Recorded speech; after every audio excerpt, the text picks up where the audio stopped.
어제 발표됐던 글로벌 호재들이 글로벌 시장에 좋지 못한 영향을 미쳤습니다. 네. 우리 시장에도 그렇다면 그렇게 상승의 실마리를 과연 찾을 수 있을까라는 의문이 들기도 하는데요.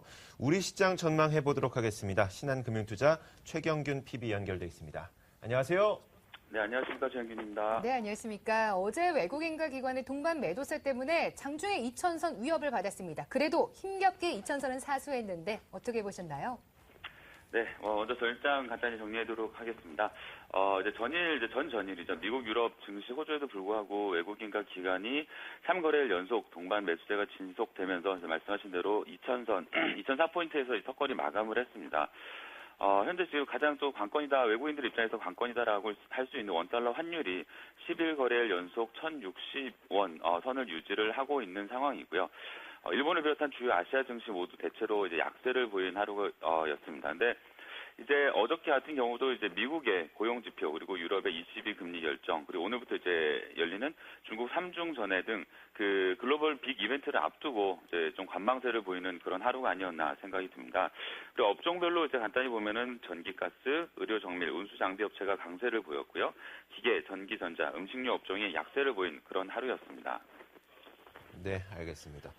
자, 그런데 이제 주말 사이에 삼중 전회도 앞두고 있다 보니까 또 삼중 전회에 대한 희망보다는 개혁의 의지가 더 강하다 보니까 더 불안감이 많은 것 같습니다. 네. 자, 그렇다면 오늘 시장이 그렇게 큰 폭의 상승이라든지 어떤 보합권까지 지킬 수 있을까? 이 점도 궁금한데 오늘 시장 전망 어떻게 보고 계십니까?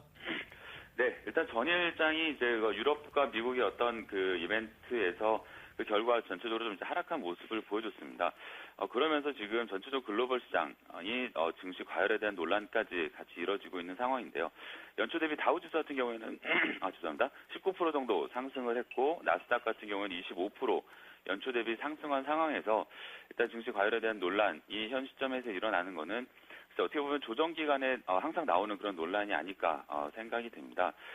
일단 우리나라 증시 역시 오늘 같은 경우에는 전체적으로 좀 약보합의 어떤 일단 2천선 밑에서 시작을 할 가능성이 좀 큰 상황인데요.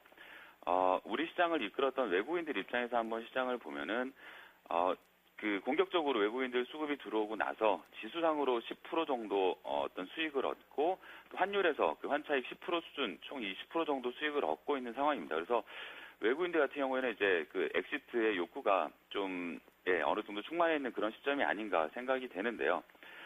이 상황에서 저희가 전체적으로 봤을 때 우리나라 좀 증시를 이끌어줄 수 있는 외국인 수급에 대한 답은 다음 주 14일 미국 시간으로 14일이고 또 우리나라는 한국 그 만기일 옵션 만기일 다음 날이 될 것 같은데요. 근데 청문회가 열립니다. 차기 연준 의장 자넷 옐런에 대한 그 청문회가 열리는데 여기서 아마 그 이제 양적 완화 축소에 대한 그 의견이 많이 좀 제시가 될 것 같은데 이거에 대한 답변이 나왔을 때 앞으로 우리나라 외국인 수급에 대한 그 어떤 키가 좀 결정이 되지 않나 생각이 듭니다. 그래서 오늘장과 앞으로 이제 며칠 동안은 주도주가 이제 부재한 상황에서 거래대금 역시 4조 원 미만인 상황인데요. 수급 개선 모멘텀이 있을 때까지는 약보합 수준의 시장이 앞으로 좀 전개가 되지 않을까 생각이 됩니다.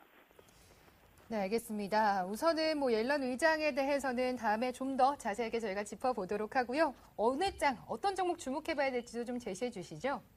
네, 지금 같은 시장에서 이제 종목을 엄선하기가 굉장히 쉽지는 않을 것 같습니다. 그 상황에서 저는 일단 크게 세 가지 테마를 갖고 오늘 말씀을 드리려고 하는데요. 첫 번째는 이제 삼성전자의 태블릿 관련 부품주입니다.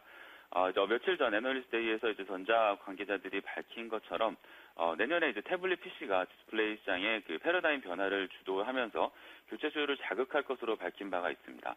그래서 이제 최근 들어서 휴대폰 부품주이기도 하면서 태블릿 관련에 이제 어느 정도 기여도가 큰 그런 이제 종목들 같은 경우에 이제 좀 추이가 좀 좋아지는 흐름을 보여주고 있는데요.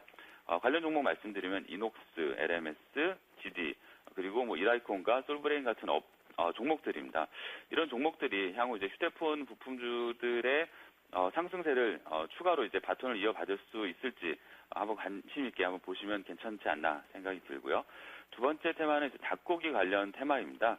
어저께 모 증권사에서 리포트가 나오고 이제 세미나를 들어보니 좀 흐름이 향후 이제 실적 개선에 대한 모멘텀이다라고 할 수 있을 것 같은데요. 종목은 하림과 팜스토리입니다. 닭고기 이제 공급 과잉이 해소되는 초기 단계로 이제 원가가 감소하고 공급 조절이 현재 가능한 상황에서 향후 6개월 동안 이제 실적 개선 전망이 되는 그런 상황이기 때문에요. 할인과 팜스토리 실적 개선 모멘텀으로 한번 관심을 가지면 좋다라고 생각이 들고요. 마지막으로는 제약 바이오. 이거는 이제 계속 제가 몇 주 동안 이제 말씀을 드리는 종목들인데요. 종목들로는 이제 바이로메드, 서원캅셀, 그리고 아이센스 이런 종목들입니다. 바이로메드 같은 경우도 이제 이런 시장 상황에서도 계속 그 신고가를 유지를 하고 있는 상황인데 신약 개발 모멘텀으로 앞으로 한 1년 동안은 좀 들고 가시면은 큰 이제 메디톡스와 같은 그런 흐름이 이어질 수 있지 않나 생각이 돼서 중장기 투자하시는 분들한테는 지속적으로 말씀을 드리고요.